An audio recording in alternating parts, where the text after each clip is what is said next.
गणेश नाईक खबरदार. इथून पुढे एकनाथ शिंदे साहेबांच्या बद्दल एक शब्द जरी बोललात ना, उरल्या सुरल्या अब्रूचे धिंडवडे निघतील तुमचे. अरे तुम्ही काय आमचं नामोनिशान साफ करणार?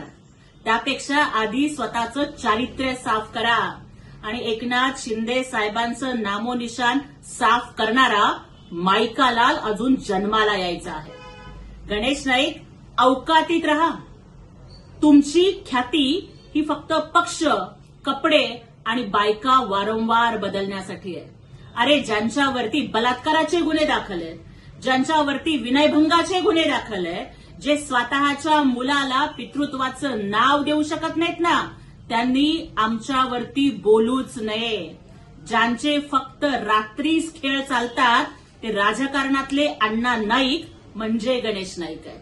आणि अशा या नायकाचे सगळे काळे धंदे बाहेर काढल्याशिवाय आम्ही गप्प बसणार नाही.